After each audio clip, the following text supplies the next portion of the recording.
Greetings, greetings, family. We are live. Welcome, welcome to the Sister Shanice Show. We are going to be bringing you another fantastic, bombastic, educational show tonight. As you can see, I have the man himself, our beloved Dr. Clyde Winters in the house. Greetings, greetings, Dr. Clyde. How are you? Fine, and how are you? I'm very well, thank you. It's a privilege as always, to be able to have you on our platform because you're a man with just so much knowledge, a wealth of knowledge and information, who has spent decades in the educational sector as a researcher, anthropologist, linguist. Wow, wow, wow. So we're honored to have you back. Thank you. I'm happy to be here. How have you been since the last time you were on this platform? Well, I've been fine. I've been just trying to keep my spirits up and get out there and get some of that sun, get that melanin, build up that melanophotosynthesis. Like get out there, let the melanin get the sunlight, turn that sunlight into power, and that's about it. Yeah, fantastic. Oh, for the viewers who may not be familiar with you and who you are and where you are, please just tell them a little bit about, where you are in the world and what life is like for you and for us as a people in your neck of the woods. Okay, well, I'm from Chicago. I live in the States. I've been in Chicago just about all my life, except when I went to university or when I go around and make presentations at conferences around the nation and up to Canada. And other than that, I'm a person who I like research. I like to talk about different things, and research stimulates me. Now I have free time to talk about it, Before my wife died, I couldn't do this because she wanted me to just stare at her. Yeah. You think I'm joking? You really think I'm joking? She just loves to look into your eyes. That's so beautiful. Yeah, she used to call me au naturel. And the thing is that she was kind of jealous. She was never jealous of any woman on the planet Earth, but she was jealous of my research. Yeah. Anything she thought that I liked more than her. Oh, she wanted all your attention. Yeah.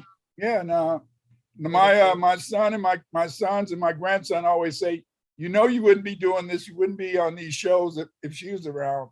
I said, I know. But I was happy. I'd give $1 billion to just have her with me now. Well, she's here, but I can't touch her and see her now. See, you ladies, you're good. Your mind can make so much beautiful. But I'm a man. I want to touch it. I want to feel it. And so even though she's here, I know she's here. I want to see her, touch her, hug her, kiss her, and I can't do that. So it's no fun. So, but again, I'm happy to share my work with people around the world. I'm happy to present to them their history, our history, because and I'm especially happy to be talking about the subject we're talking about tonight. Fantastic. Yes. So family, the topic for discussion today is the Black Celts and Vikings of Britain. Wow. When I put that out, people were saying, what? There were Black Vikings, there were, Black Celts in Britain. This is another part of our history that has been hidden from us. And, these are unique times. It's a beautiful time for people who have got research skills like, Dr. Clyde Winters, phenomenal researcher.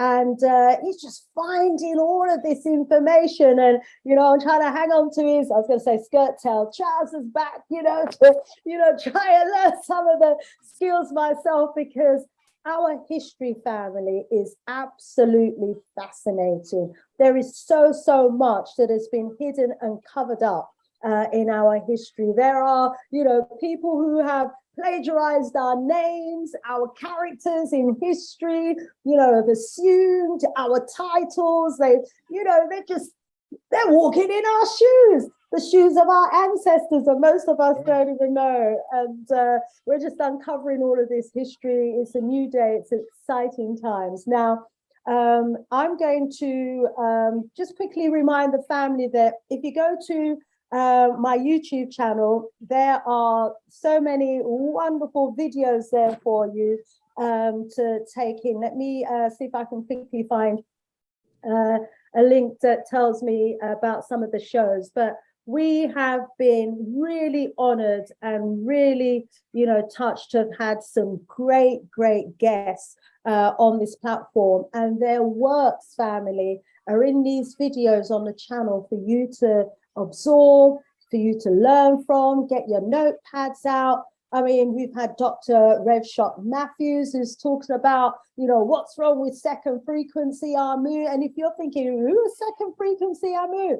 You need to watch his video, okay? It's a whole school of thought. Talks about first frequency, second, third, and fourth frequencies. And you need to know where you sit within the whole scheme of things. We've had our brother Tony Warner, who's talked about Black British history. Our brother Leo Muhammad, who came and delivered a powerful message for the Black men. He says, do you know who you are, Black man?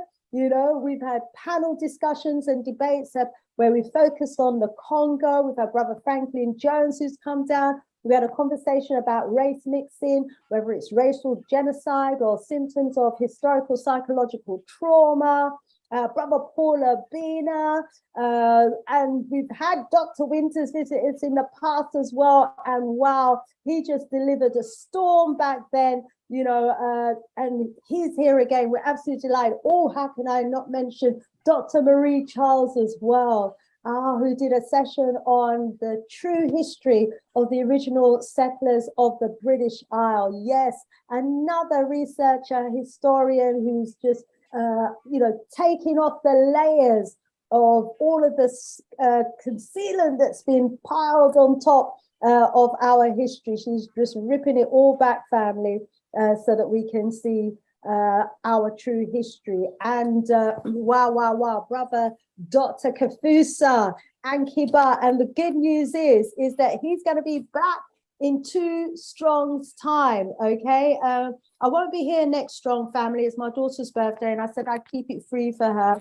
So you won't see me live next Wednesday, but I will be back the following Wednesday, the 31st of August, with Dr. Kafusa Akiba, with a fantastic session called African Alienation and the Reconstruction of the African Psyche. Wow. That just sounds deeply powerful indeed.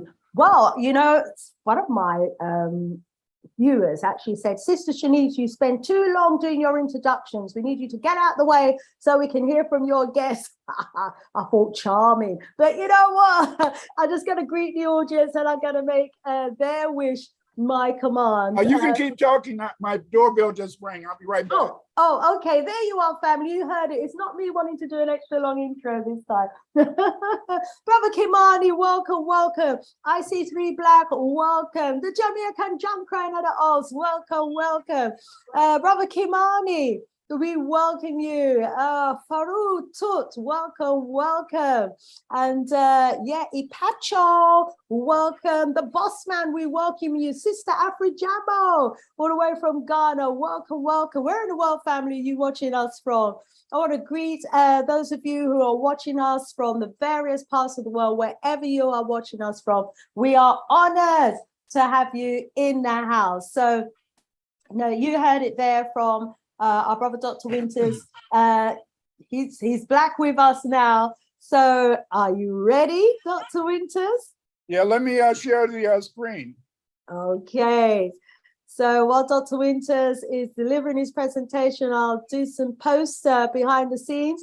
If you have any comments, views, and opinions, please put them in the chat, family, and then I'll bring your questions in at the end of the presentation. So right now, we're going to go over to our beloved Dr. Clyde Winters.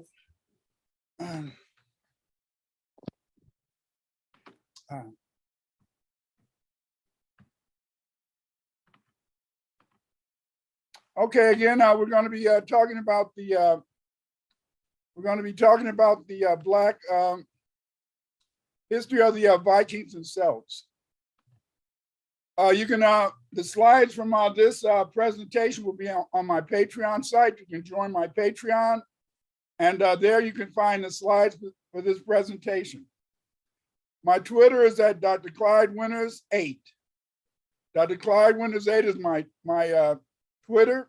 I have over 200 videos on YouTube, and these 200 videos deal with every aspect of our Black history. You can find my books on the history and linguistics of Black people around the world. Yes. You can find my 37 books that are listed on Amazon, and these books deal with the linguistics and history of Black people, some education, you know. But you can go there to find my books, or go to Amazon if you're interested in my books. Okay, let's get started. What is FBB, or Foundational Black Britons? The term FBB was coined by Dr. Marie Charles, an expert on Baradanak history. FBB is not a group. FBB is not an organization. FBB is a lineage. A lineage is lineal descent from an ancestor, ancestral pedigree. As a result, FBB are descendants of the African and Baradanacs, the Aboriginal Blacks who built the United Kingdom. Yes. Dr. Charles has made it clear that we should call the Black people, in Britain, we should call you guys Baradanacs. No more calling you, in a sense, some other outsider. You're not an outsider. You're foundational Black Britons. That's your country. You created it. Number one, FBB vary in African descent, beginning with the Africans who crossed at Gibraltar 44,000 years ago. Yes. The first settlers of the United Kingdom crossed the Straits of Gibraltar 44,000 years ago. They went into Iberia and thence to the UK. FBB are descendants of the Egyptians and Phoenicians who came to the UK to exploit the metals and other minerals at the 1600 BC. Yes. Your ancestors are Egyptians and Phoenicians. Number three, FBB are descendants of mainland Blacks, including the Moors, the Danes. Number four, FBB, and this is something you don't want to believe this, and you may not believe it, but we're going to show you this over the upcoming years. FBB is root of the British architecture, agriculture, religion, and science. And number five,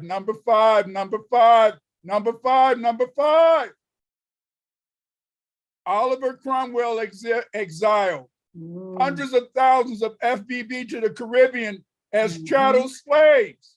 He didn't send these Black people to the Caribbean as indentured servants. He sent these Black people to the Caribbean as chattel slaves. Oliver Cromwell exiled hundreds of thousands of FBB to Caribbean as chattel slaves, who are now returning back home to the UK. Yes. You, FBB, who have been born in Britain, you're not outsiders, you're not settlers, you're not immigrants, you're coming back home. And what does Sister Shanice say? What does she say? She makes it clear. If you build a house, no matter if somebody, in a sense, steals your house, it's still your house. That's right. If you make a pair of shoes and you wear those shoes and they steal those shoes, those are still your shoes. Shame. The most important thing you have to remember is that British history is the history of the Baradanacs. The Baradanacs are members of the FBB lineage, history of the Vikings. Whites want you to believe that the only Black people in Britain was a bunch of musicians. Look at that picture over there on the left-hand side. That's what they want you to believe. They want you to believe that the Black people who came to Britain, the Baradanacs, oh, these Black people, oh, they came as slaves. They were musicians. And you see that white guy in the back. Oh, he's the one leading you. No, that's a lie. The Baradinaks were not just musicians. The Baradinaks were not slaves.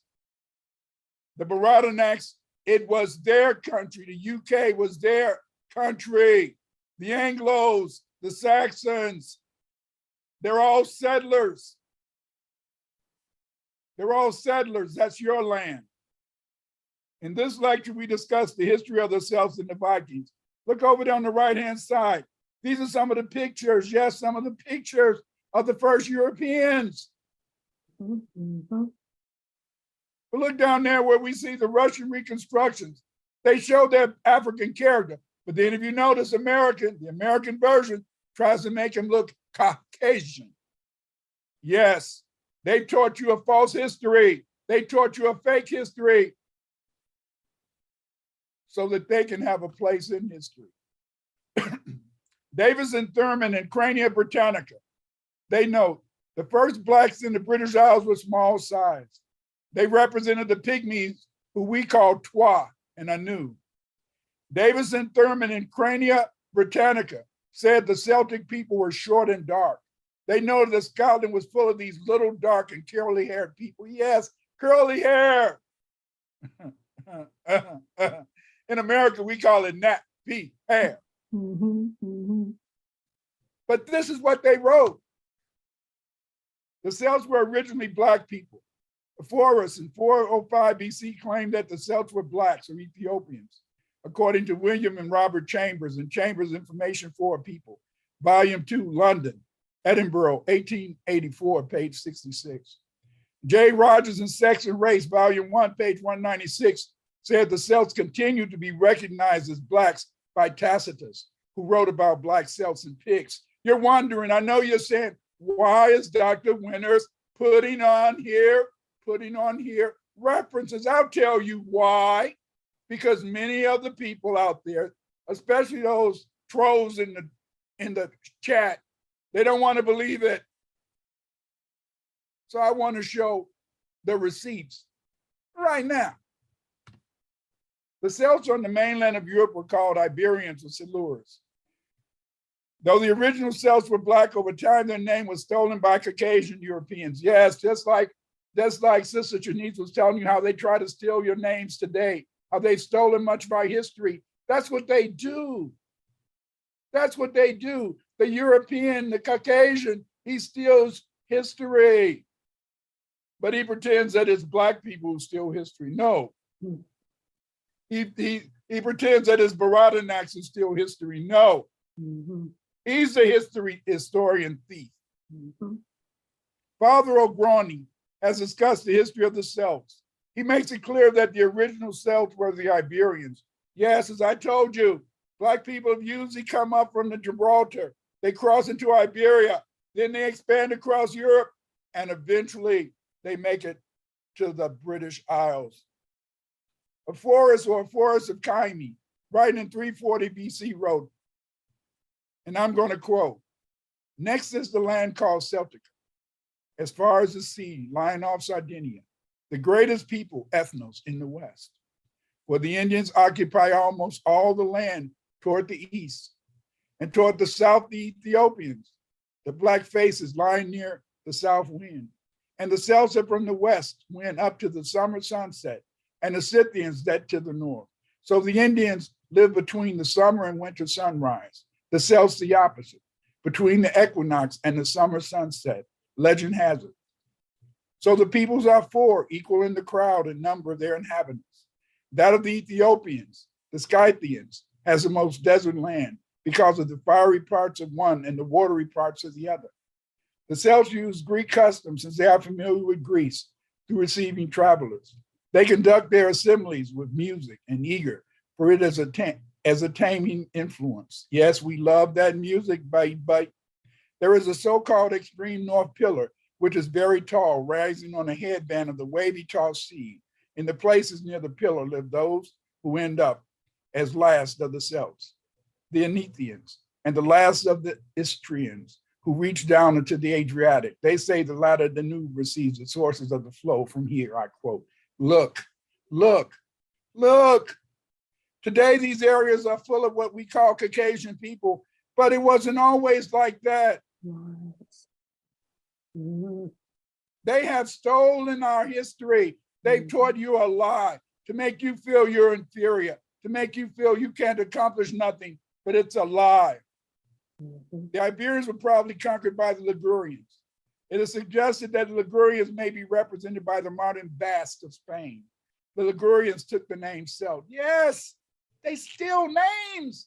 Caucasians steal names because they have no history. They have no shoes to wear. They built no houses. The Ligurian Celts were conquered by the Gaulish-speaking people. The Gauls conquered the Ligurians and pushed them into Spain. It was these Gauls who imposed their language on the Iberian and Ligurian Celts. Like when you study the Basque language, they always tell you that the Basque language is different from Spanish. Of course it's different from Spanish because the Basque language was introduced to Iberia by Black people, African people. The Germans conquered the Gaulish Celts, and Gaulish disappeared around the 4th century AD. Dr. Mason reported on the Highlanders of Canada. He said they were the descendants of the Black Celts. Dr. Manson made it clear these Highlanders spoke Gaelic and had African faces. Yes, yes, yes, yes, yes. You're probably saying, why would these British write in these books in the 19th century about Black people being the original founders of Britain? I'm going to tell you why.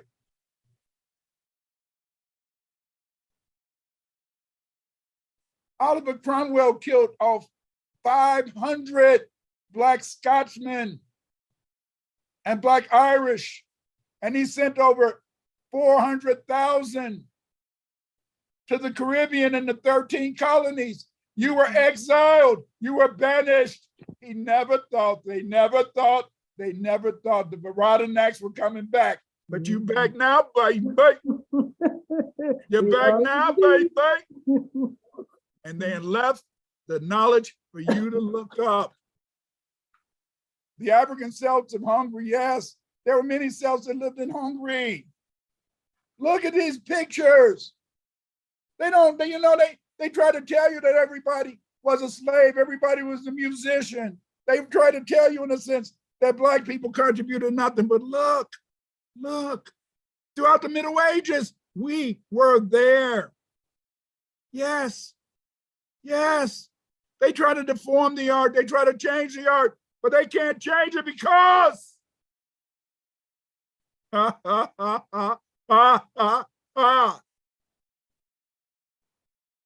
this is a modern picture. They didn't know that when they made it, they were showing who was the main mind, the Black Celts of Britain. The Celts came from Iberia. Pliny said the Celts were Ethiopians. In Early Man in Britain by W. Boyd Dawkins. The Celts came from Iberia. Pliny said the Celts were Ethiopians. In Early Man in Britain by W. Boyd Dawkins, he tells us that the Anu were common in the Pyrenees.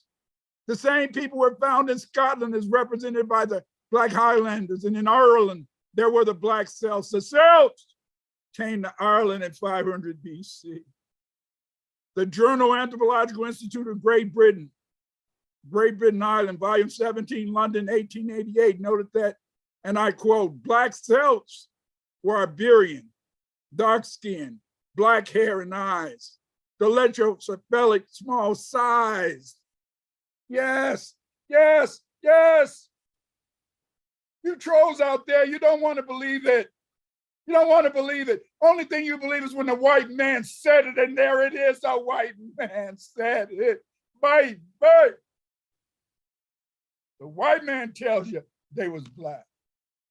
James S. Anderson, Riddles of Prehistoric Times, said that the predominant settlement of the Black Celts was west of the Shannon River in Ireland. The Celts originally lived in Brittany and Aquitaine, Brittany. They came over in boats. but there were Black people already here. They were along the Shannon River in Ireland. Yes, the Celts were in Ireland as early as 500 BC. Here's some of the Celts of ancient Britain. Yes, yes, yes. Look up there at the top left-hand side. That's number one. That's the chief god, Dagba. That was their god. Look at the god. They teach you today that your God is a white boy on the cross. This was the god of the Baratanaks. They made their god in their own image. They loved themselves. They were B1, Black first, B1. Almighty Baratanaks, your ancestors.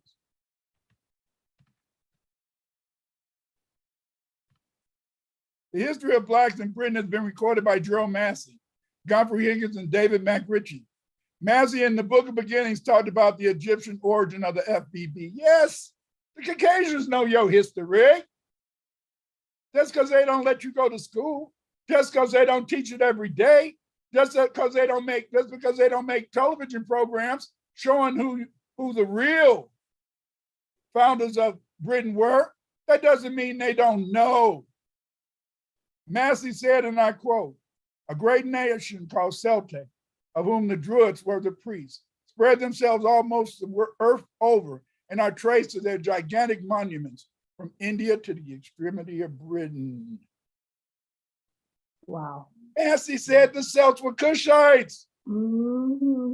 He's talking about you, Baratanak people. He's talking about you. He's not talking about those Caucasians. He's talking about you. Massey explained that Stonehenge was built by FBB Celtic priests called Druids. Godfrey Higgins discussed the African religious origin of the FBB. They know who you are. When you walk down the street, they look at you. They stare at you. You think they're staring at you because they're saying that you're a stranger? No, they stare at you because they're looking at kings and queens, the Baratanaks. By 4th century BC, many people in Britain were speaking Common Brittonic, an ancient Celtic language. The Greek explorer Pytheas used the term Pretonic to describe the people of Britain from the Celtic Pretani. The painted ones are people of the forms, as some of the Britons painted themselves in patterns of dye and blue woad. The oldest documented names for the lands of Britain and Ireland are Albion and Irony, as written in ancient Greek meaning white and fertile country. By the 1st century AD, Albion was still used to describe the land, but is replaced by Britannia, which became Britannia, the Roman term which we know today. Further north, people continued to call the land Albion, and eventually it became a name described as Scotland, which is why to this day Scotland is called Albus. Albion. They called it the White Land because they wasn't talking about white people. They was talking about the fact that the Baratanak were a blessed people from God. From God. They knew their origins. They knew who they were. They were righteous. They understood that man can only live by the 42 confessions of righteousness and grace before the Lord. The Gauls were Belgians, according to Father O'Gortney. The Irish and Welsh are descendants of these Gauls. These Gauls spoke Gaulish and Gaelic. All the Black Celts and Britons were not erased by the Gauls and later the Romans. The Romans came to Britain in 43 AD. They came to rule the people and control their valuable natural resources. The Baratanaks did not accept their rule. They worshiped Judaism. The Romans noticed that the British spirit of resistance was nurtured by the Druids, the leaders of the Baratanaks. The stronghold of the Druids was on the Mona Island, Anglesey, North Wales. In 60 AD, the Roman governor, Suetonius Paulinius, marched his army to Anglesey to remove the Druids from power, to remove your leaders from power. Baradanax. Look, look, look. Before the Baradanax went into war, they would drink from this goblet. Look at what's on that goblet. It is black people like you, Baradanax. Look, look. I don't have to make up stuff. I don't have to talk out of my neck. They had some white people with them too, but look at who the main warriors were. Look up there on that left-hand side. That was you. What did Tacitus say about the FBB? I quote, being reassured by their general and exciting each other never to flinch before a band of females and fanatics. They charged behind the standards, cut down all who met them, and enveloped the enemy in his own flame. Wow. Your people were not cowards. Wow. Your people were not cowards. That's why Oliver Cromwell said, I got to get rid of these niggas. I got to get rid of these black Celts, these black Irish, these black Scotsmen. I got to get them out of here. These blacks will fight. Mm-hmm. So he made those black Scotsmen, those black Irishmen, and he sent them to the Caribbean as chattel slaves. But see, the Druids, they weren't cowards. The Druids weren't cowards. They sacrificed their enemies. They were just like the Aztecs. They said, you want to fight me? I'll take care of you. Strabo tells us, the Roman author Strabo tells us about the Druids sacrifice their enemies as having their throats cut over a cauldron, I quote. Mm-hmm. Their wives who would accompany them on their expeditions were attended by priestesses who were seers. These were gray-haired, clad in white, with flaxen clouds, pasted, fastened on with claps, girt and girdle of bronze and barefooted. Now sword in hand, 3 priestesses would meet with the prisoners of war throughout the camp, and having first crowned them with wreaths, would lead them to the brazen vessel of about 20 amphora. And they had a raised platform which the priestess would mount, and then, bending over the kettle, would cut the throat of each prisoner after he had been lifted up. And from the blood that poured forth into the vessel, some of the priestesses would draw a prophecy, while still others would split open the body and from an inspection of the entrails would utter a prophecy of victory for their own people. And during the battles, they would beat up. They would beat on the hides that were stretched over the wicker bodies of the wagons. In this way, produce an unearthly noise. Unearthly noise. Did you hear what he said? He said that when those black Celts went out to fight, they took their women with them. They didn't leave their women behind. Ain't nothing like a sister. Ain't nothing like a black woman on the planet damn earth. Wow. When everybody else leave you, that sister be there, that goddess. That goddess. And yet you'll find some ignorant black men who would give up on a goddess for Karen or Becky. What a fool they are. Look at this, look at this. This is what they drank out of before they went to go fight. Roman Black Celtic War, the Roman historian Tacitus recorded their version of events. And I quote, on the shore stood the opposing army with its dense array of armed warriors, while between the ranks dashed women in black attire like the Furies, and their disheveled waving hands. All around the Druids lifting up their hands to heaven and pouring forth dreadful imprecations, scared our soldiers by the unfamiliar sight, so that if their limbs were paralyzed, they stood motionless and exposed to the wounds. Yeah, kill him! Kill him! The Celts in Britannica slowly declined in power after the Romans came in the UK, but they couldn't kill them off. They never conquered, the Romans never conquered Scotland. Read a history book. The Romans conquered most of Europe, but they never conquered Scotland because those black Celts said, F you up, but stop. This is supported by the Ivory Lady of York, England. The reconstruction of the face of the Ivory Bengal lady, 350 AD, indicates that she was African or black. Yes, look at those white people, Caucasians and black people sacrificing her. This is, they made a reconstruction of her. This is a Bengal lady, one of the rulers.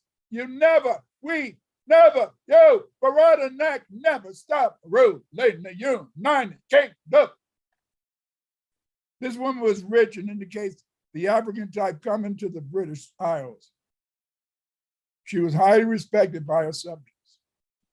There's genetic and linguistic evidence that proved that the Celts were black or African people.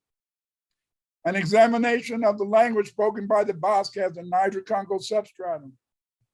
C.J.K. Campbell-Dunn has found a Niger-Congo substratum in Basque, Iberia. Dr. Campbell-Dunn found that the Niger-Congo and Basque languages share personal pronouns, numerals, and vocabulary items. Yes.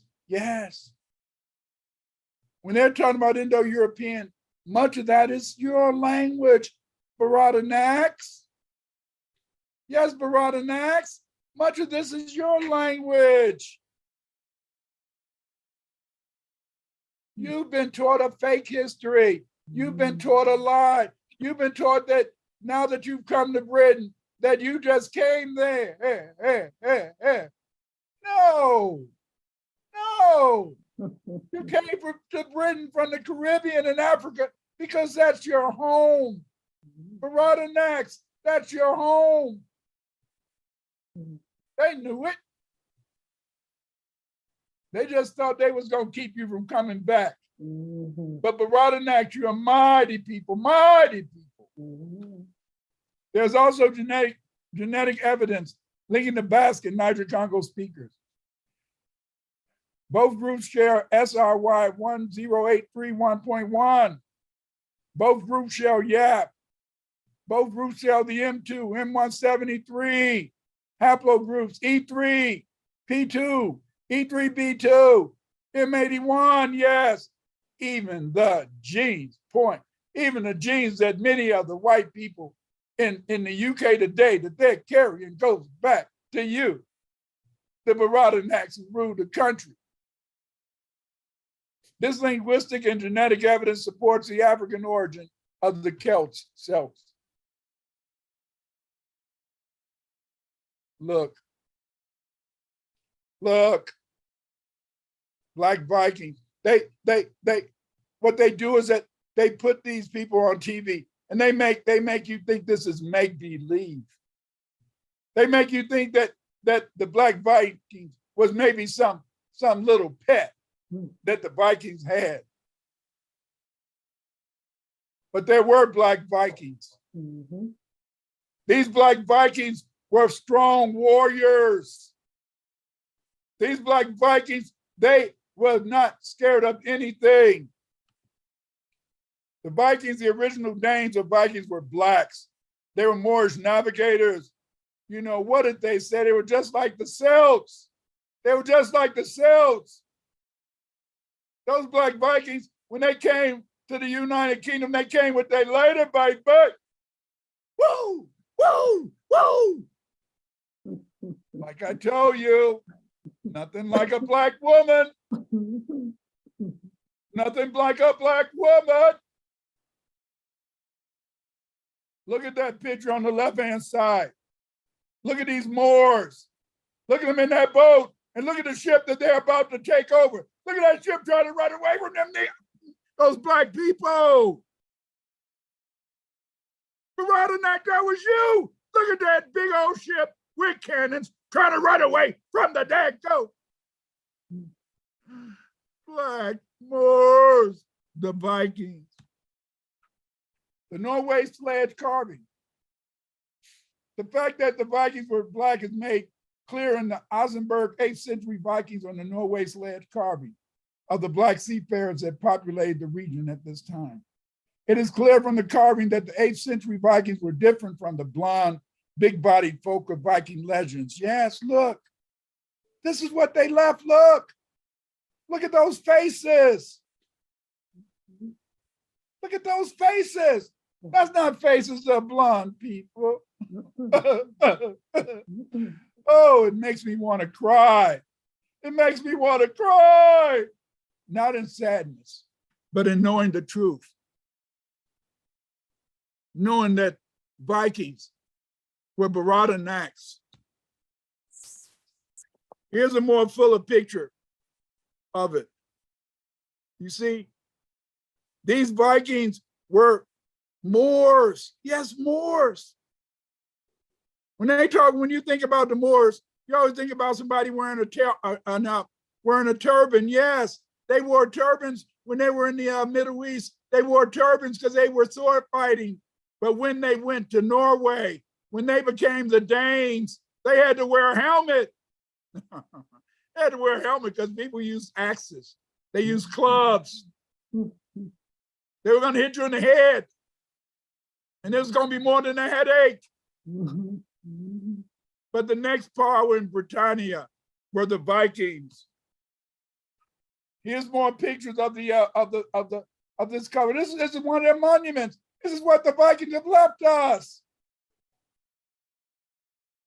They tell you anything.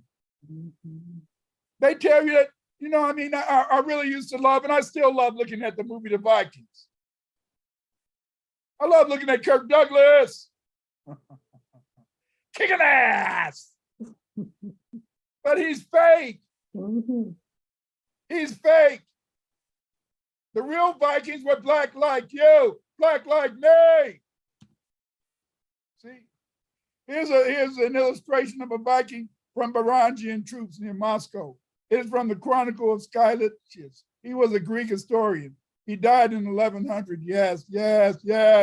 This Viking over in the 11th side is supposed to have been one of the Vikings who raped the lady. The lady, look at her face. That's a sister. You don't rape a sister. She said, if you're going to take it, I'm going to take your life, baby.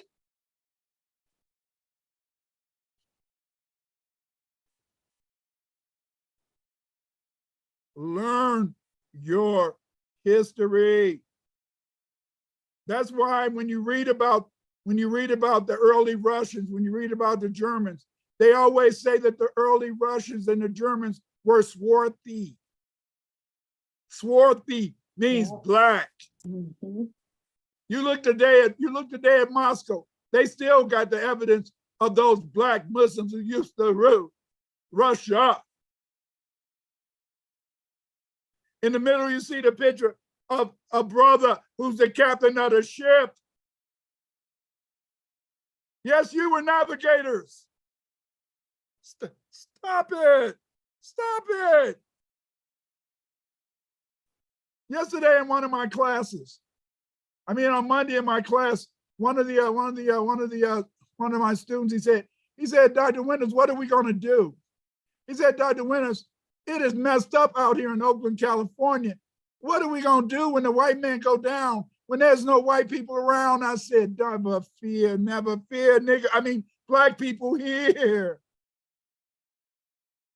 Do you know that we can do what the white man can do and more? When he's not ruling anymore, you'll have to use your own knowledge. You have to use your own intelligence. You have to use your genetic memory. Your people built the world. Your people flew to the moon. Your people built the pyramids. Look at those stones they used to build a pyramid. Look at those stones.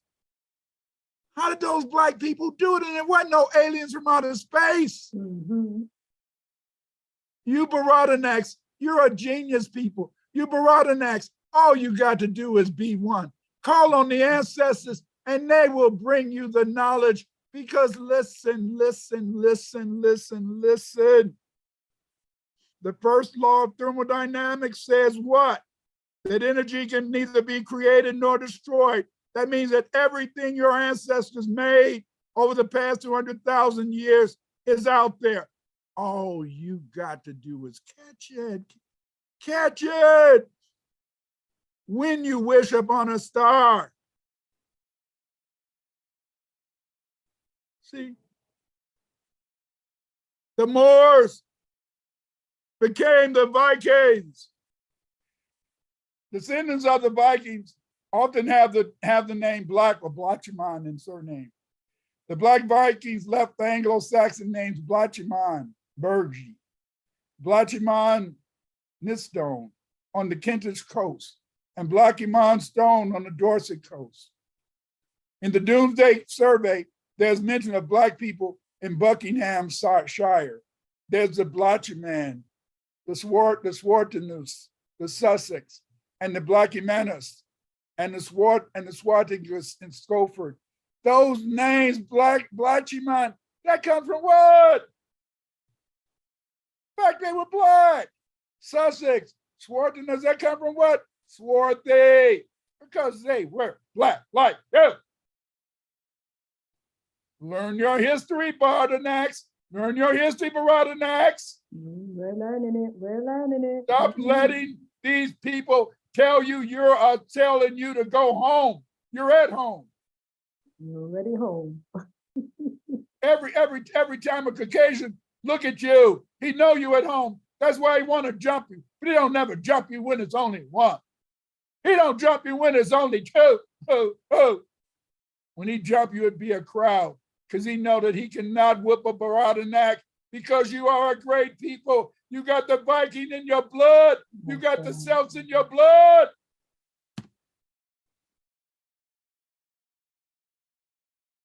Look at this. This is more from the Ossenberg Norway sledge. Look at those brothers. Swords, shields, on their boats, ready to fight. Learn your history. Your ancestors, Baradanak, were the Egyptians, the Phoenicians, the Danes, the Moors. Look at those shields of the royalties across the UK. That's mainly a Moors, because they know that their ancestors were Black.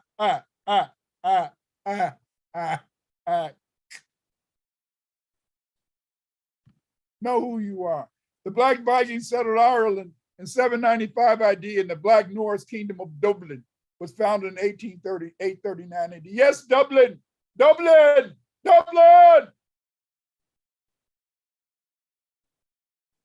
are Black Vikings. Look at this. This is an artifact made by the Vikings. Look at it. Black Vikings all over the place. But you've been told a lie. You've been told that the only Viking was Kirk Douglas. You've been told the only Vikings had red hair. But the history tells you that the Vikings had nappy hair. But I tell you one thing, they had their woman with them. Wow! I bite. Look at this. This is from a doc. This is from made by the Vikings. Look at those Vikings. The Vikings who invaded Ireland were Blacks. The Black Vikings were called Dubginti, or Black Gentiles. In some texts, according to Thomas William Shore, in origin of the Anglo-Saxon race, in origin of the Anglo-Saxon race, it tells you that the Black Vikings were called Dubginti. Yeah, Black Gentile. It is reported that a large number of Black Vikings settled Dublin in 851. Look.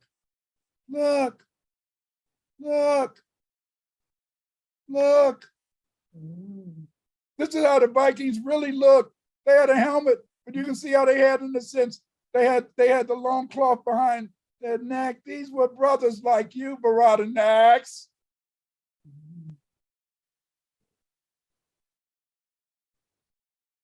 Haven't you always wondered, Baradanax? Haven't you ever wondered, foundational Black Britons, why the British are afraid of your Black men? Haven't you ever wondered? That's because their genetic memory tells them that you are a Viking, you are a Celt, you will fuck them. You may mess them up. Oops. I'm sorry, baby. In 852, the Black Gentiles were attacked by Finginti. who arrived in 8 ships. Those Caucasians are always trying to follow us, always trying to follow you. Always trying to follow you. Then they steal your name. We were the Dubginti, and they had to call themselves Finginti.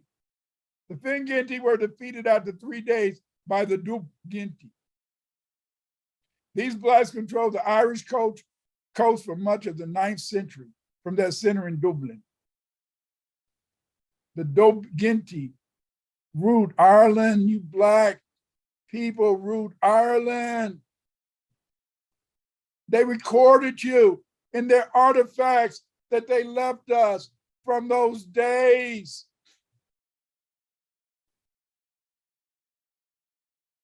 Know who you are, Baradanax. Know who you are. You're a mighty people. You foundational. Black, British, you foundational. Black, Britons. You have a great history. You are at home. You are at home. You're taking back your house. You're putting your feet back in your shoes. Dr. Marie Charles, she's done a lot of research on the Black Vikings. You know, in number 5 of her MFIT, she talks about the Black Vikings. Dr. Marie Charles, this queen is trying to teach us the true history of the Baradanac people. That's you, black people. That's you, black people in Britain. They can call you African if they want to. They can call you nigger if they want to. But you're Baradanacs. You're the original British. And they just tried to steal your house, but you're going to take it back. But you can find out more about blacks in Europe in my book. Blacks in Europe. See? You can find out even more in number 9, MFIT number 9. Dr. Charles talks about the Vikings and other black people in Britain. Learn your history. Yes, you got to spend money. He's not going to make a television program about you.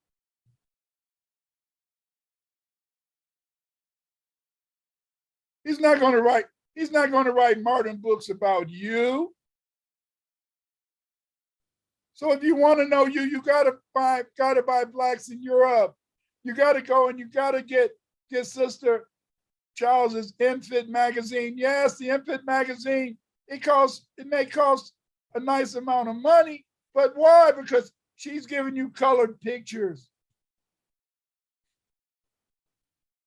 Queen Dr. Marie Charles, she's giving you colored pictures to show that you were there, to show the Baradanacs were black people, a powerful people.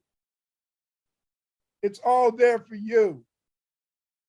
You can if you want to find out more about these Black Vikings, here's some of the articles again.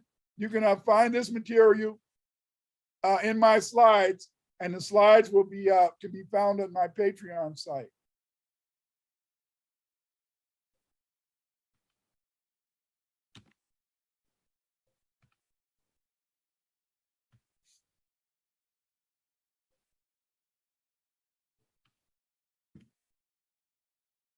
Come on.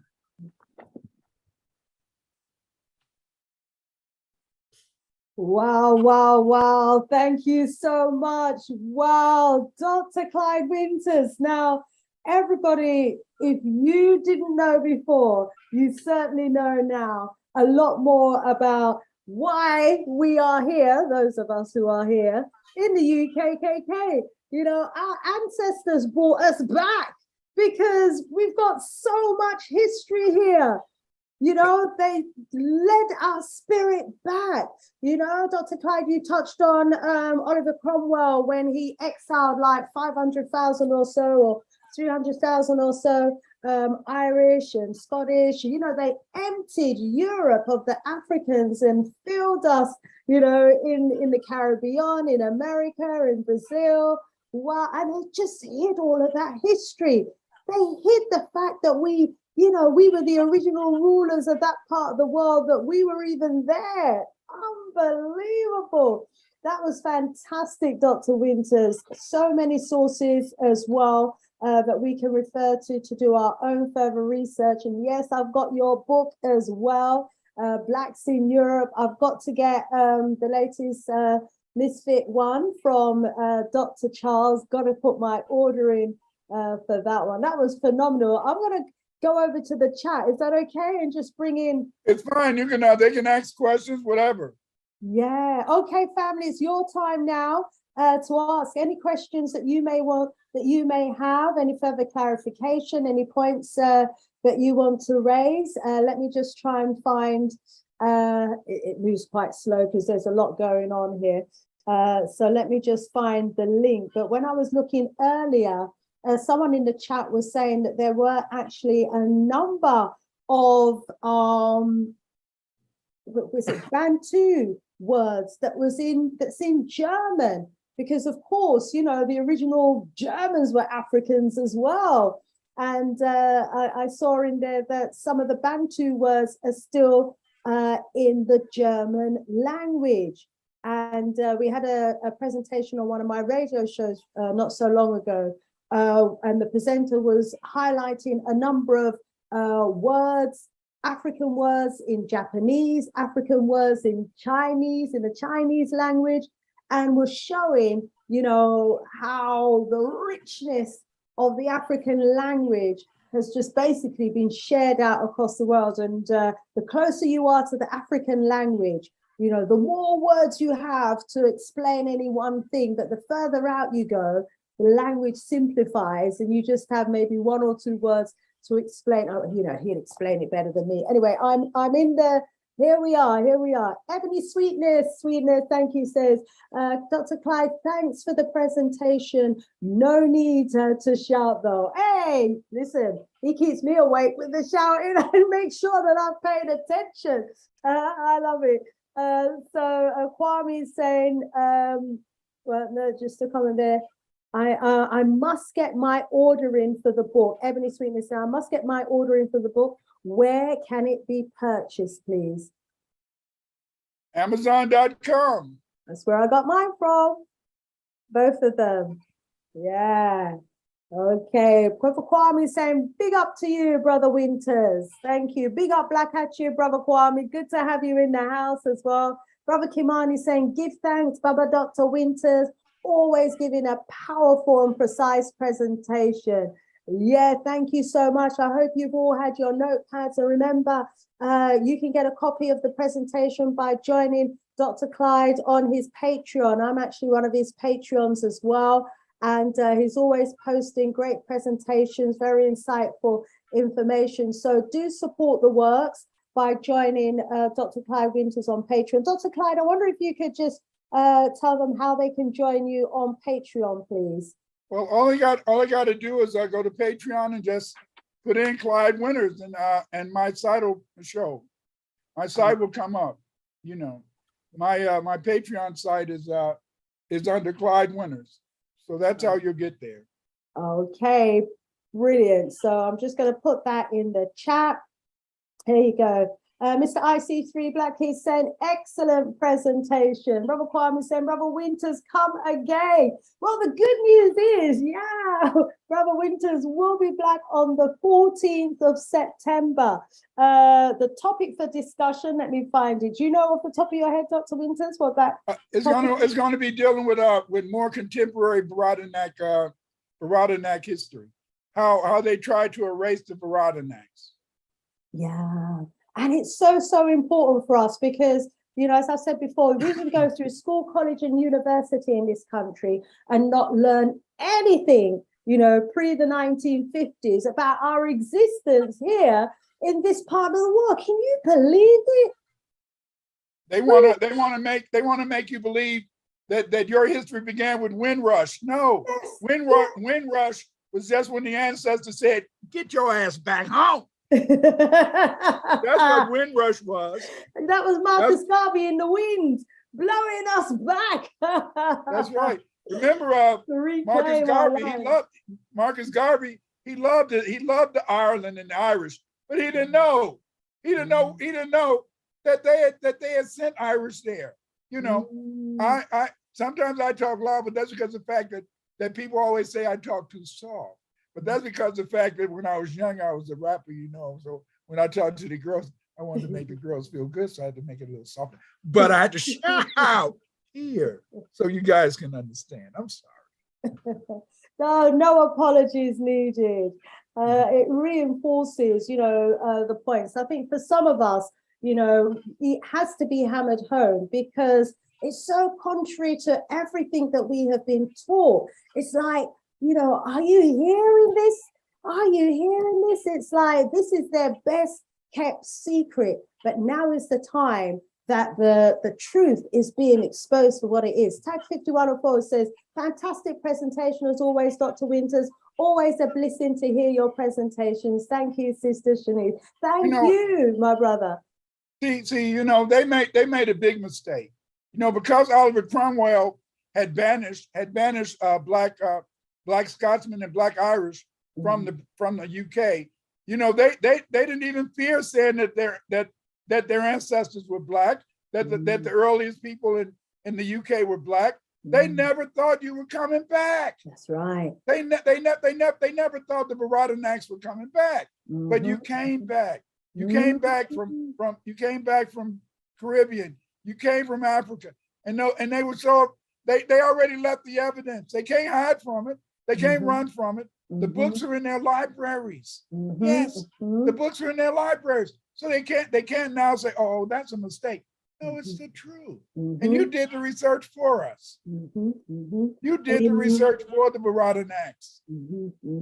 They never thought that we would read those books. Remember, they banned us from reading for hundreds of years. We would be skinned alive if we were caught reading. That's right. They were rewriting our history, and we would have had that genetic memory back then of the way things really were. So they had to ban us from reading so that we wouldn't know that they were actually rewriting our history and writing us out of history.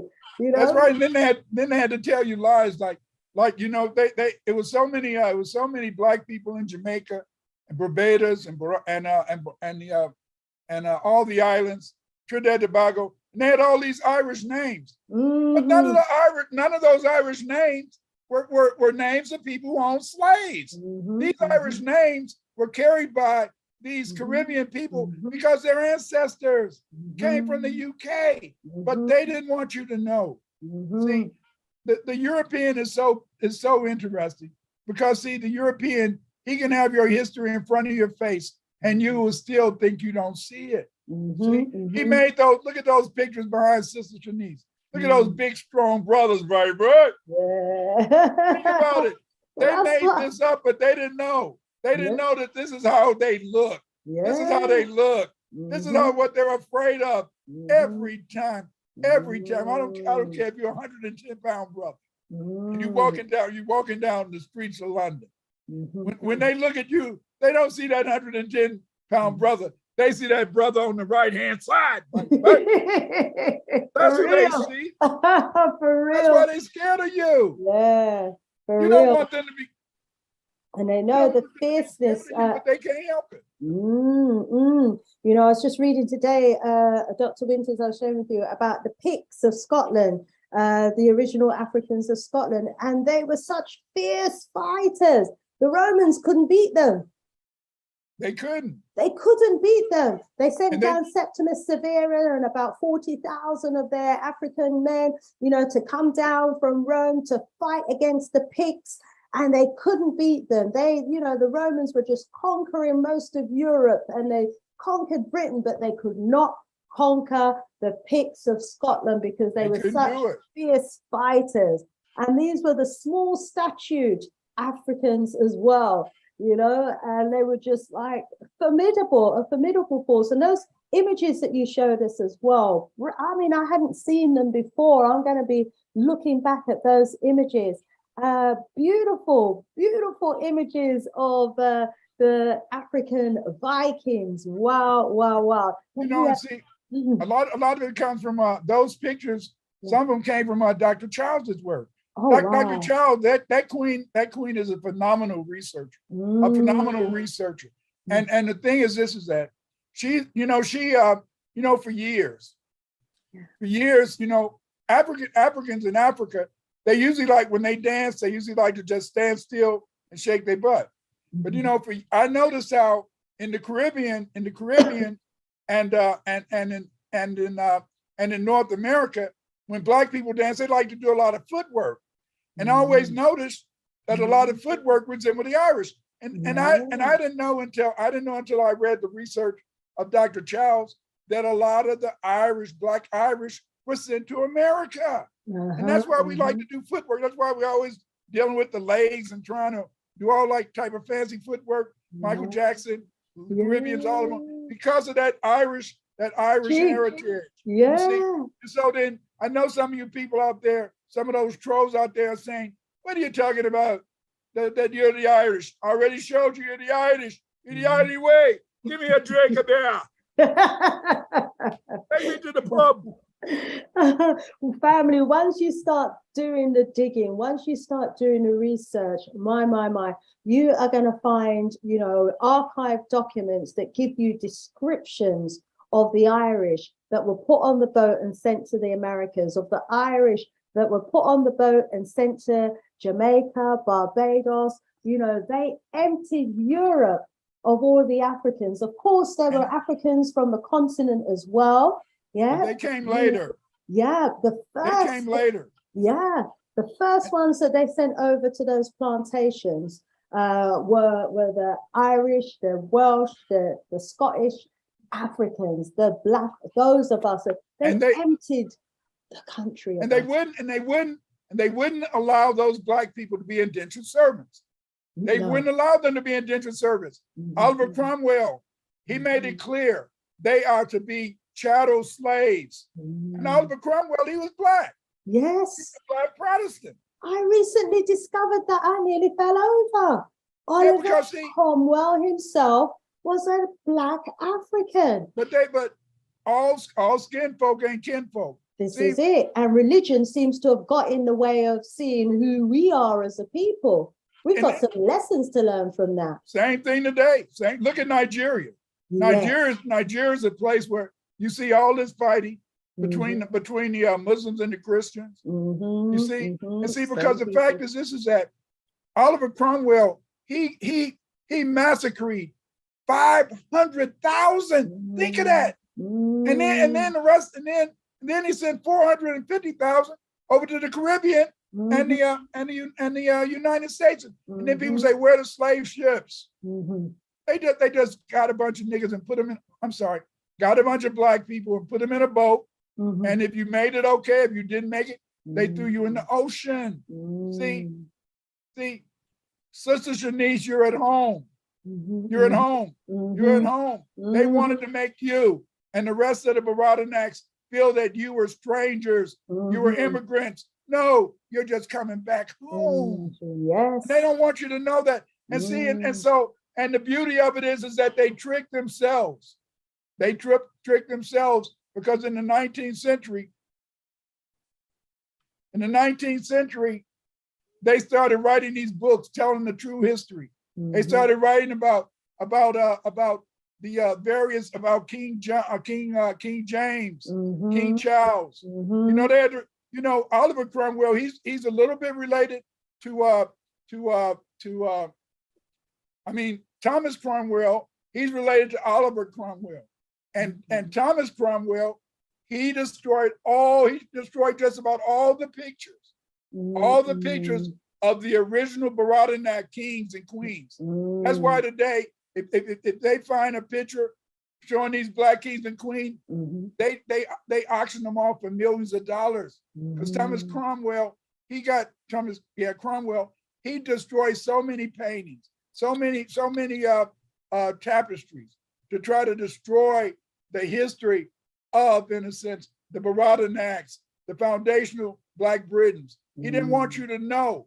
He didn't want you to know. See, he didn't want you to know who you were. He didn't want you to know that beautiful Black men and women were ruling in the UK. He didn't want you to know, in a sense, that people that look just like you, people who in a sense were melanated, were the rulers, they wanted you to believe it. And then Cromwell, because of the fact that he was a Protestant, he felt he had a right to kill those Catholics.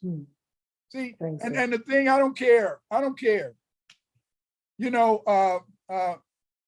there is a second frequency consciousness.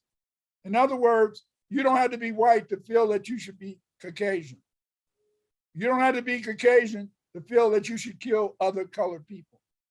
See, and you find just like you can look at Kenya today. Kenya just had an election, and it was competition between the two largest tribes. When are we going to move away from this tribalism?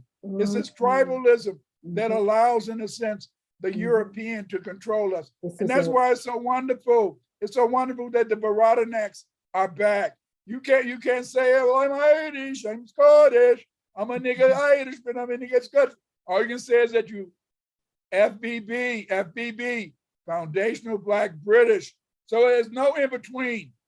You don't have to get into that nationalism. Nationalism will kill you. Nationalism allowed the white man to take over Africa. It allowed the white man to take over America, because while he kept those black people fighting each other over nothing, over some rum. Yeah.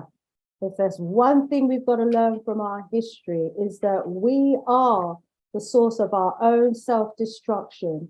You know, at one time when I was reading about our history, we had about 6 or 7 different kings of England. We had the King of Wessex, the King of Sussex, we had the King of Northumberland, the King of Mercia. There were a number of kings, about 6 or 7 kings, and they're all African kings. And they were warring with each other to take over each other's land. Yeah, we were constantly at war, constantly fighting each other. The kings and their armies were constantly trying to take over the land of their neighbors, constantly trying to, you know, just take their wealth and seize their land. And be, you know, you had the Romans and the Africans who joined with the Europeans, you know, on one end fighting against, you know, the British and the French, and, you know, trying to take over all the African empires from all the way where they were coming from, Italy and beyond.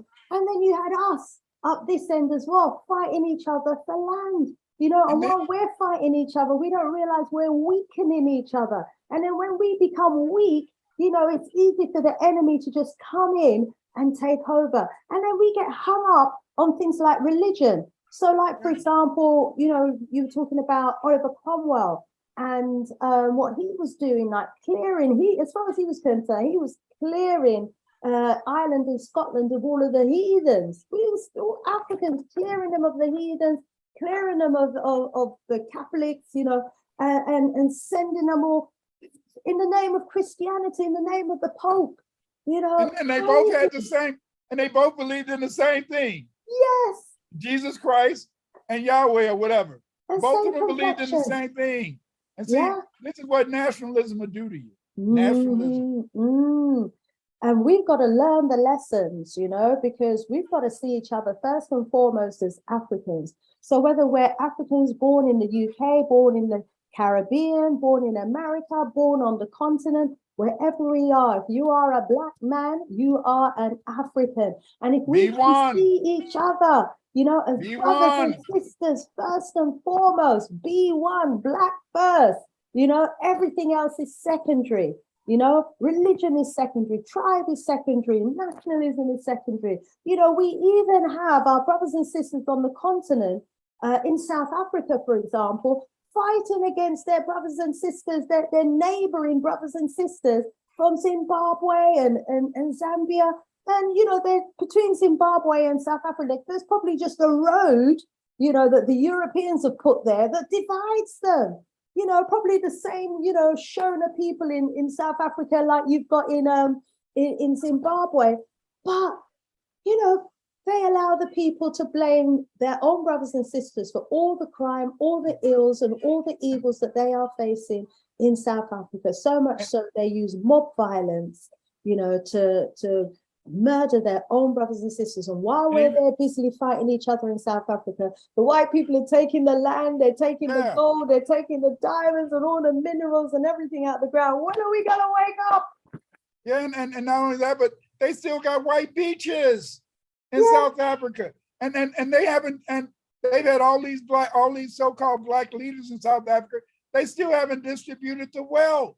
See, instead of trying to fight the people in Botswana and the people in Zimbabwe and the people in Angola, they should be spending them time trying to get their own leaders. Right. See, their own leaders. But see, I'm gonna tell you something. This is what happened, is that there is a thing that I call epigenetic cowardice. And see, epigenetic cowardice is like this. In many colonial countries, the European was few in number. Because the European was few in number, then the European always had to have black proxies handle in a sense the punishment of other black people. The police was always all black. The police was African. The army was African. And so then many black people in colonial societies, they started seeing the black man as the enemy, even though the black man was doing what the white man was telling him to do. But instead of them seeing the white man as, in a sense, the real power broker, they saw the white man as a demigod. That white man, oh, don't you black people, don't you dare hit those other black people. He didn't want to tell them to hit you in the first place, but he could hide behind the scenes. And so many people from colonial backgrounds, they have, in a sense, this genetic cowardice. You know, that's why in the United States, only 4% of black women will marry a Caucasian. But you'll find over here many Nigerians and many women from the Caribbean, they will marry a Caucasian. The reason that many black women, many foundational black Americans won't marry white people is because they know that white people have always raped us. They know that white people, in a sense, a lot of times we know how, you know, my mama told me about certain cousins who that wasn't their father. Some white man raped their damn mama, but you had to accept their baby or whatever. And so, but these other people from these colonial backgrounds, they feel, oh, I'm making it. Because see, they feel that if they can marry a white person, even some of the brothers in London, they feel when they're marrying a white person, they're still in whiteness. They're still in whiteness. What do you mean that they're still in whiteness? They feel they're still in whiteness because they feel that by marrying that white person, by them in a sense acting white, then hey, they're white. No, you're not white. But they feel that they stole whiteness. And see, this is why people have this genetic cowardice. You see, but then you also have a lot of people like you. You're no coward. You know, you're no coward. They couldn't do nothing to make they couldn't do nothing to make you give up on your blackness, your Africanness. Nothing they can do. Nothing they can do. See? So because of the fact you don't have that cowardice in you. Right. You know, and it's a sad situation where, you know, we've got this, I love that description, you know, epigenetics, cowardice. So rather than stand and fight, some of our men, unfortunately, some of our leaders, even some of our women decide that what they want to do is race hop. You know, they want to abandon their race for an easy life. You know, they want to be the one that does the whipping. How hard shall I whip him, master? I'll whip him harder for you, master. Don't worry, you wait there. I'll go catch him for you. I'll whip him for you. You know, the sad reality is, you know, Dr. Winters, it was just about 1 or 2 strongs ago, I saw this video clip that was sent to me in one of my WhatsApp groups. And apparently in South Africa, a number of women had been raped. And the rapes were being blamed on Nigerians or Zimbabweans, other young people who had come to South Africa to work. And so in this video clip, it was mob justice. They had about 20 to 25 or so young Africans pull their pants down to reveal their buttocks. And these African brothers and sisters whipped them and caned them until the skin was coming off their buttocks. And then in another image, who did you see standing there directing them and telling them what to do? Two Wazungus.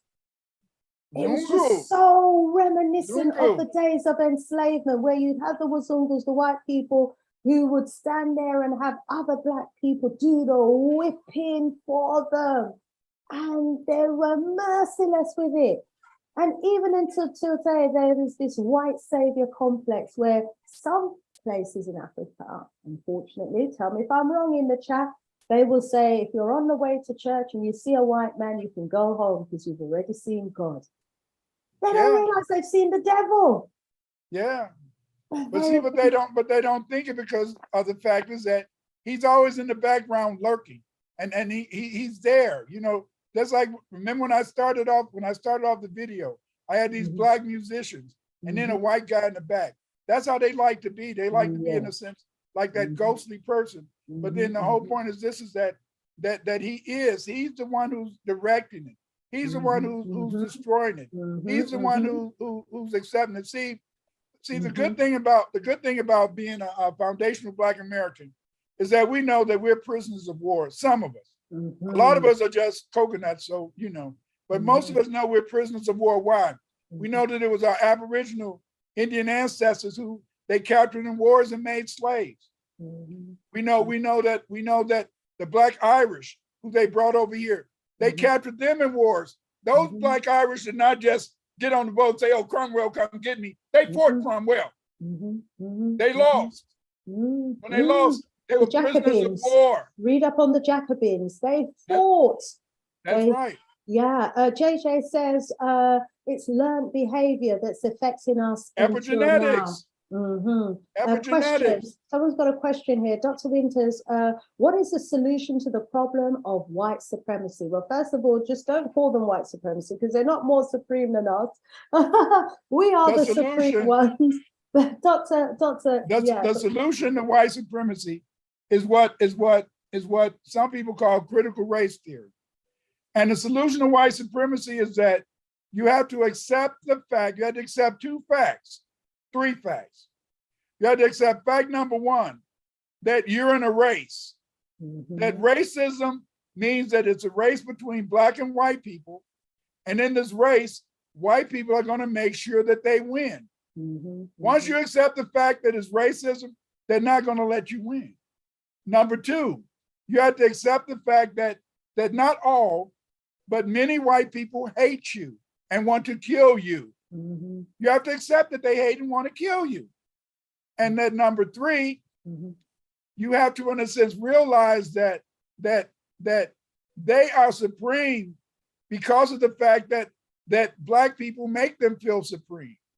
So what you do is that if you accept the fact that white people hate you, if you accept the fact that white people want to kill you, if you accept the fact that white people are going to always hold you back, if you accept those facts, then you understand what? You understand that you try to work hard, and there's a 50% chance you're going to make it. But see, if you go around believing that, oh, I'm going to be just as good as a white man, if I just work hard, I'm going to get everything he's got. You're not going to get what he's got. So the solution is accept the white man hate you, accept the white man going to try to hold you back, but don't let that stop you from trying to be all you can be. Don't let that stop you from trying to be a success. Because see, granted, the race is set against you, but look how many people are successful. Look at what Sister Shanice is doing. You see? Look at this, is that over in America, you see millionaire Black people. You see, you know, they never expected us. When I was growing up, we lived in pissy little tenements. We lived in hallways where people going in, pee in the damn hall, shit in the hall, defecate in the halls. You know, we lived in raggedy places. You know, everybody was just on aid and welfare. You see, but what happened is that the more people tried to get an opportunity to try to go to school, learn a trade, then we stopped breaking out of those boundaries. Just like that, that's what they're afraid of you, Barada Nax.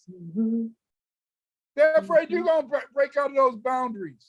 They're afraid you're going to be the ones dictating your own life, dictating the life of your children, But look. Every black person in Britain who's a success is not a success because they're a coconut. They're not a success because they're an Uncle Tom. They accepted the fact that the white man is not going to let me get it, but I'm going to still try. By believing that God is going to help me, I'm going to make it. See, I had to grow up believing in God. The reason I had to grow up believing in God is that growing up in Chicago, when I was young, I was shot at so many times. Wow. Yes. And I wasn't even in a gang. I wasn't in a gang. Wow. But there was always shooting because there were so many people, so many people came up from the South. And these people who came up from the South, they were new immigrants to Chicago. Because they came up from the South, they said that I'm gonna be somebody, I'm gonna be rich, and I'm gonna start me a criminal organization. Wow. And so then the only way you could join that gang, you had to kill somebody. Wow. And I was a neutron, but I mean, hey, but I know I had bullets whizzed past my head. So I know God has to exist, or I would be dead today. You see, I would be dead. Purpose today. On your life. There was a purpose for your life. I mean, I'm hearing, in the chat, Kemra Tata says that they're from Sweden. And I can just say thank you to both of you. Great teachings. May you continue bringing such knowledge to us as you have always been doing. Amen, amen, amen, Ra. Thank you so much, Cam. Beautiful. Tell that sister, I'm sorry to interrupt. Tell that sister, start researching Swedish history. You're gonna find that there were Black people there too. Yeah. You got a great history in Sweden too. You got a great history in Sweden. Because remember the Huguenots and all that, they ran a lot of Black Irish and Scotsmen over into Norway, over into Sweden, into those countries. Listen, have you ever noticed a blonde people? Don't tell nobody. But have you ever noticed that blonde women, real natural blonde women have big noses, big lips? What did I tell you? Big noses, big lips. Have they been whitened out? They just a white Negro. Your average blonde is a white Negro because we ruled Sweden, we ruled Finland. Didn't I just show you? Who did they say? The Danes. That's why Black Danes as well. Yes, I've read about the Black Danes. And that's why a real natural blonde, have a wide nose and big lips. Wow, gonna start looking more closely. But I don't want a blonde. Give me a sister in the day. Furrow says they have nappy hair too. Oh yeah. My gosh. Okay, let's flick back and see some more comments. We are really, privileged today that we've got a little bit more time for a conversation.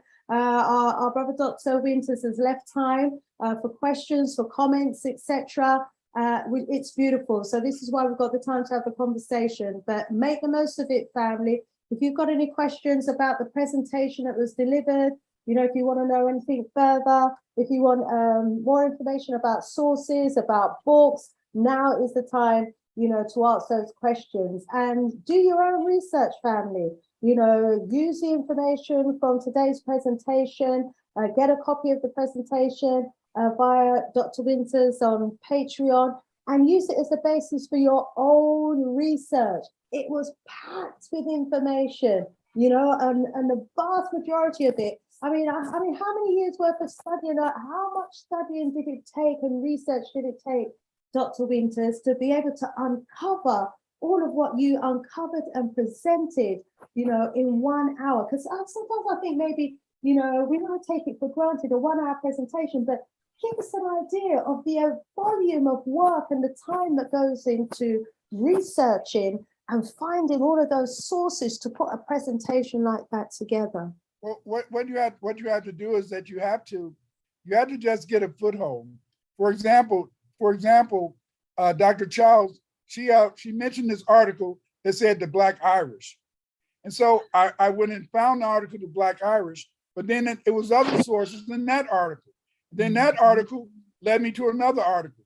And then this bibliophile over in America called Carimio. Carimio, he's always trying to say that America is Egypt, is ancient Egypt, that America is the old world, all that type of stuff. You know, that a lot of my Aboriginal brothers, they kind of a little silly.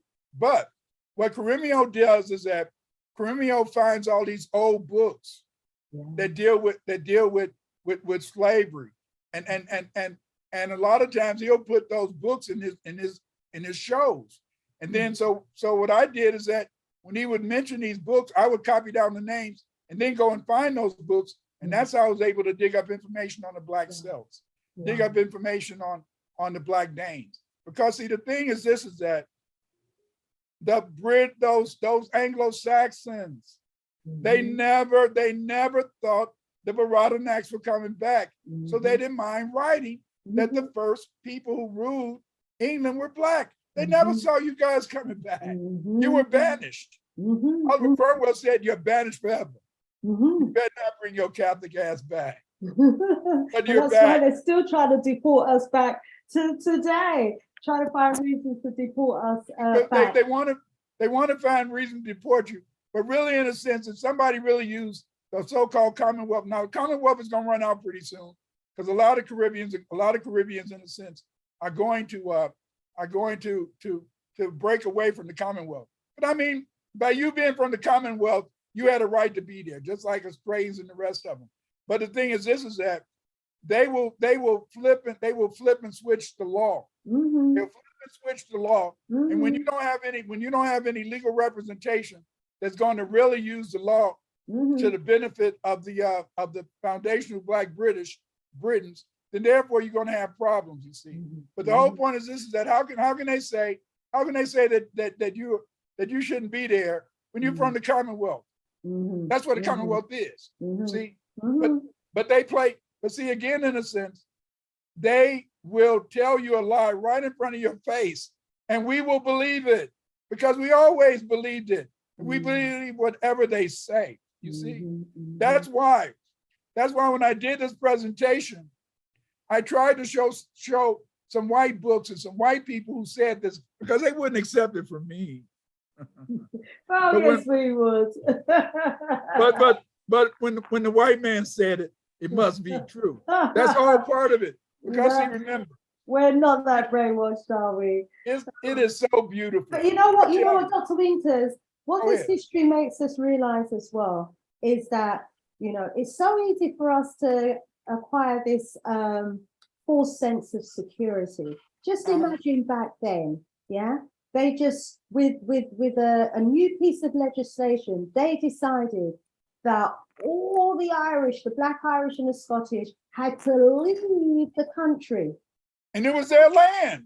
And it was their land. So what's to stop them one day not turning around and saying today that all the non-Europeans have to leave the country? We already see it.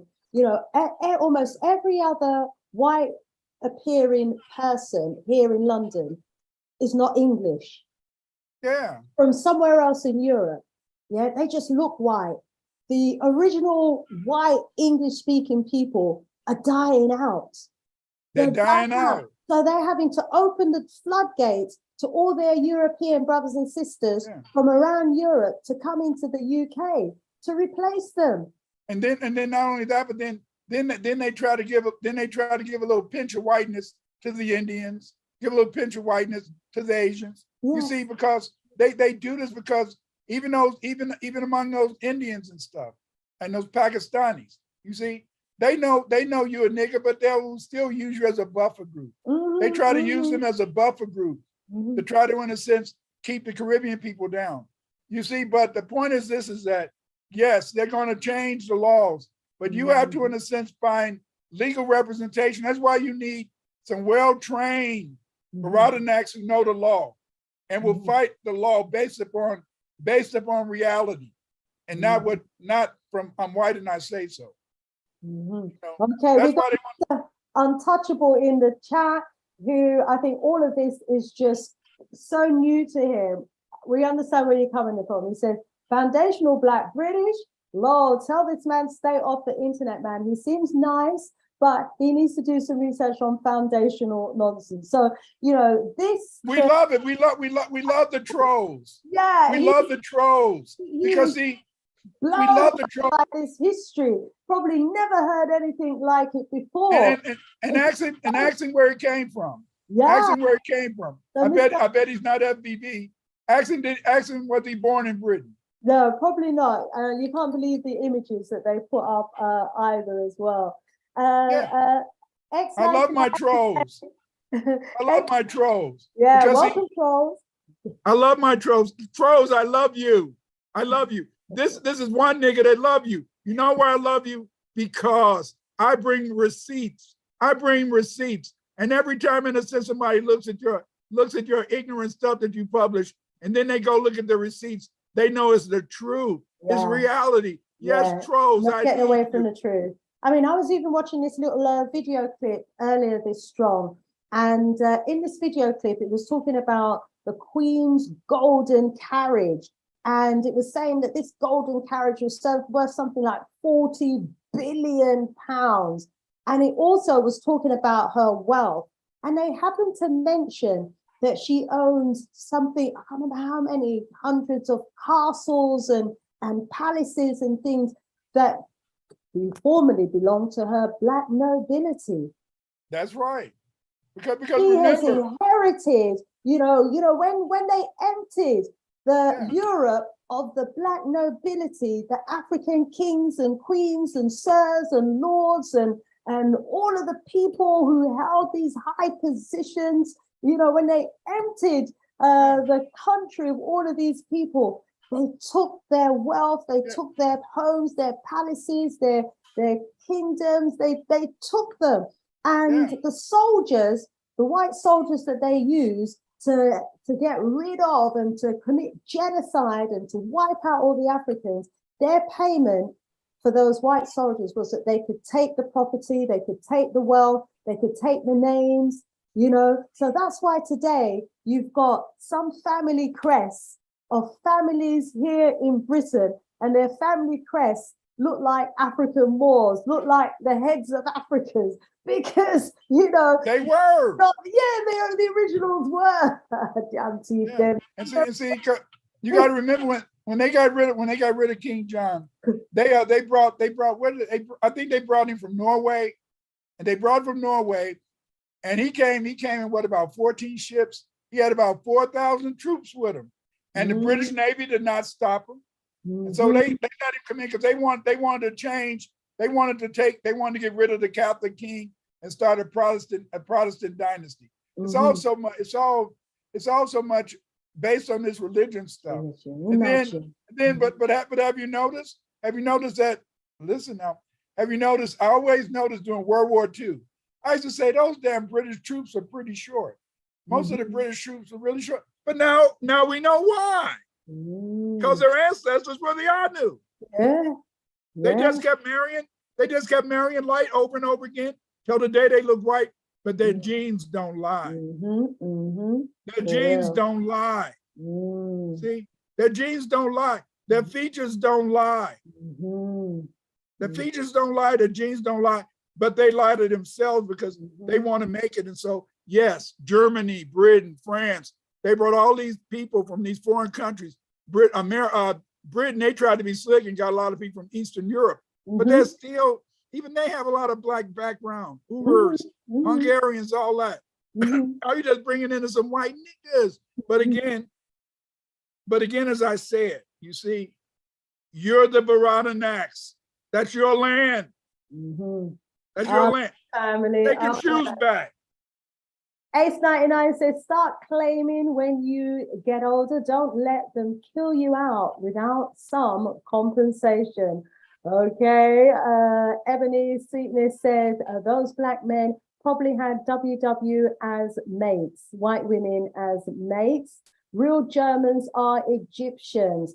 Yeah, I mean, there's a lot written about in the history about the connection between the royalty of Europe and those descendants of Egyptian pharaohs. It's as if they were one big family spread out across the globe, basically. They were ruling the world. And, you know, I remember in one of Dr. Charles's presentations, she told us, you know, about that globe that the rulers had, that round ball, you know, that the Queen even carries today, that talks about, that speaks of world rulership. And so, yes, I remember even reading somewhere about Ethiopia stretching as far as France or England, somewhere like that. Remember what Dr. Charles always said, one culture. Yes. One culture. One culture. One we took culture. our culture everywhere with us. Yes, Ace 99, real Europeans were indeed Africans, were indeed Black.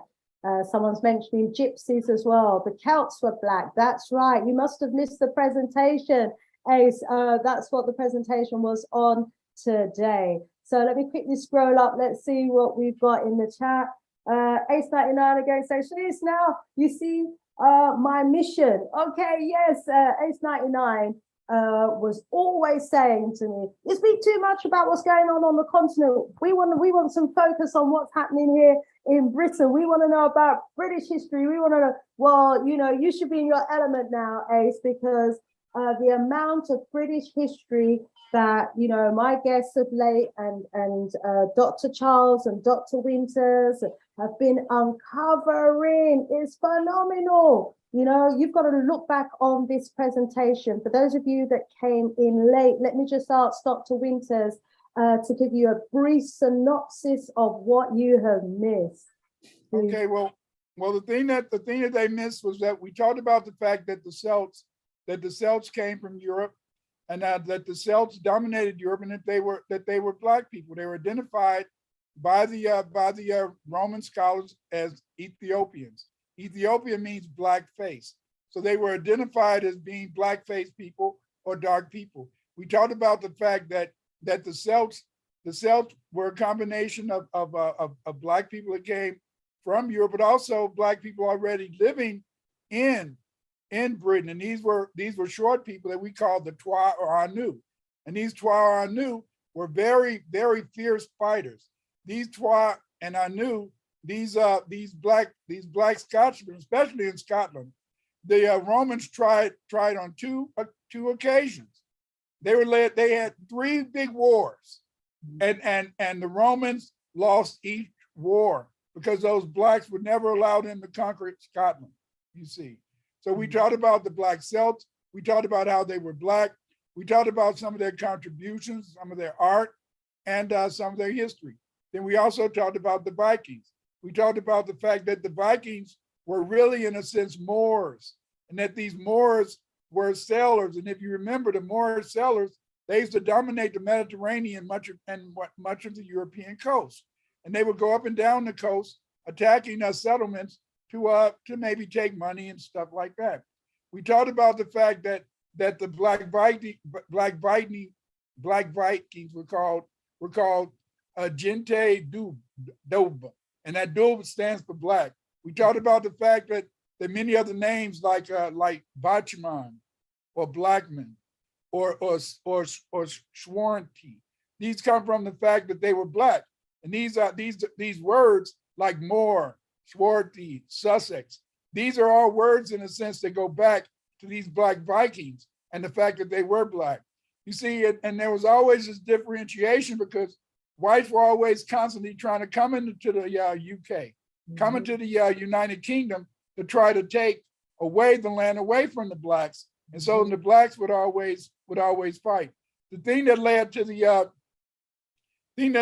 decline of many Black Irishmen and Black Scotsmen, and even Blacks in Wales, there was a lot of Blacks in Wales too, was the fact that Oliver Cromwell, he was a Protestant. They decided, in a sense, that they didn't want to have any more Catholic rulers, so they started trying to get rid of. They started with King James. Then was it King James? Mm-hmm. It was the king before King John, you know. And so then, and what happened is that they started in the 1650s. They decided that they were going to run all of the Black Irishmen and the Black Scotsmen who were Catholics and the Blacks in Wales who were Catholics. they wanted, in a sense, to run them out of Europe. So Oliver Cromwell, he massacred 500,000. He massacred 500,000 Black Irishmen, Scotsmen who were Catholics. In addition to that, he sent 300 Black Scotsmen, Black Irishmen. After the wars, he sent them to the Caribbean and he sent them to Britain. Then he also sent 100,000 children. They got rid of the Black children, you know, because after they got rid of all the adults, they had all these Black children. So they sent 100,000 of them. When these Black Catholics were sent to the Caribbean and sent to the 13 colonies, Oliver Cromwell, through a motion, I guess, in the British Parliament, the British Parliament said that these Black people would be banished, and they would go to the Caribbean as chattel slaves. They did not allow the Catholics, the Black Catholics, to get indentures. They made them chattel slaves because they were in a sense, you know, kicked out, and they weren't supposed to ever come back to England. But you changed it. You Baradanacs changed it. You came back. Baradanacs is just the name of people of the foundational Black Britons. We get the word foundational Black Britons from the research of Dr. Marie Charles. Dr. Marie Charles, she maintains in a sense that the Baradanacs, or the foundational Black Britons, are in a sense a lineage. She says they're a lineage. They're not an organization. They're not a group. You see, they're a lineage, and this lineage goes back to the Aboriginal, Egyptians, Phoenicians, Anu, other people in a sense that came to Britain. You see, Blacks began to occupy Britain 44,000 years ago. Everybody already saw the Chatterman. The Chatterman goes to 22,000. He's around 22,000 BC. You see, but it was Oliver Cromwell. It was Oliver Cromwell, in a sense, who forced the Black Protestants, the Black Catholics, Scotsmen and Irish and Welsh, into the Caribbean as chattel slaves. Many of those Black people who were Protestants, they started marrying white people. When you start to look at the Jacobites, and the Jacobites are beautiful. When you look at the Jacobites, they had a spy. I think his name was something Mackey. Mackey was a spy, and Mackey, he wrote a report on all the Jacobites, and he describes these Black Irish and Scotsmen. You see, he describes how they look, you know, and so then we know that many other leaders of the Jacobites were Black. You have a great history. Professor Charles says that instead of, in a sense, trying to call those people born in Britain, instead of calling them, in a sense, you know, immigrants, you're Baradanacs. You go back to the founders of this great nation. You're foundational Black Britons, because everything that makes the UK British, you made it first. The architecture. Yes.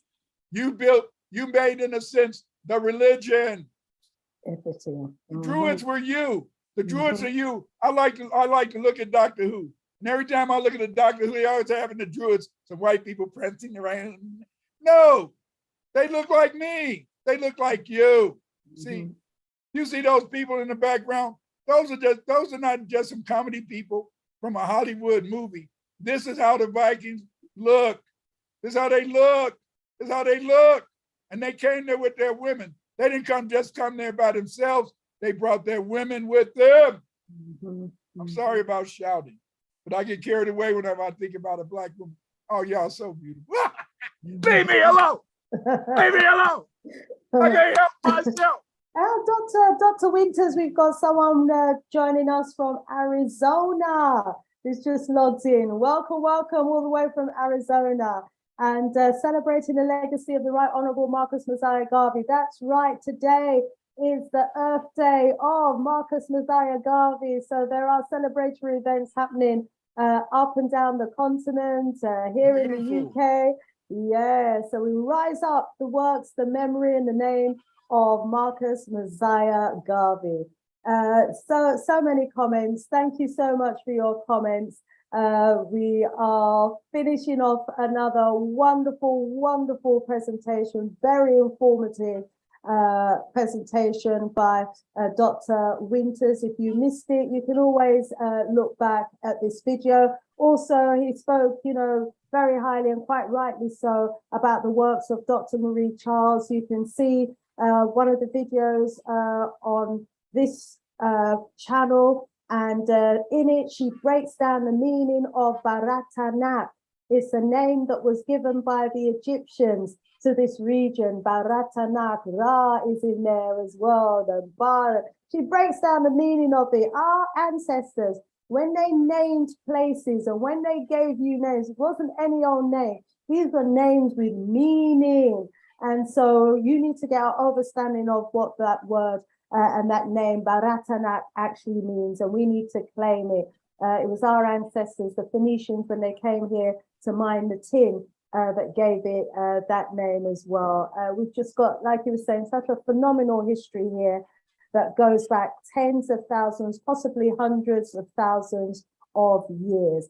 Okay, so we're just going to wrap up now with just one or two comments. Also remind them about September 14th, more history. Go ahead, please. More African British history, more B1 history, family. You've got to come here for the history. You're not going to get it, in the school colleges or universities. You're not likely to find it in any of the history books that's going to be recommended by those institutions. You've got to come here, and you've got to get the sources from here as well. And Dr. Winters is the man who's been doing the research. Dr. Winters, please remind us what you have in store for us on the 14th of September, please. On the 14th of September, I'm going to talk more about the history of the Baradinaks, but it's going to be more of a slightly modern history, 19th century on up into the Windrush. We're going to really examine, in a sense, what being a Baradinak means. We had to really look at the fact is that you guys are coming home. You're coming home. And the more you know about your history, the more, in a sense, no one can turn you around. And they have no right to turn you around, because that land is your land. Yeah. That land is our land. Absolutely. Baradinaks, the shining people. Ra, shine, sun. Baradinaks. We're home. Imagine. We're home and we didn't even realize it. But the truth now, has been uncovered. And we're going to be continuing to peel back the information about our history here in the UKKK and in other parts of Europe. Another date for your diary, please, family. Saturday, the 3rd of September. Dr. Clyde Winters and myself, we are honorary guests at an event that's called A New Beginning by S. Unk Productions. Wow. Really excited about that. Please put the date in your diary, Saturday, the 3rd of September. It's going to be a 7 p.m. start via Zoom. It's a free event. Donations will be welcome. As soon as we get more information, I'll be posting it on my Facebook page, and I'll also post it on my YouTube community page. So please make sure that you register for that event. Also, just to remind you that I won't be here next strong.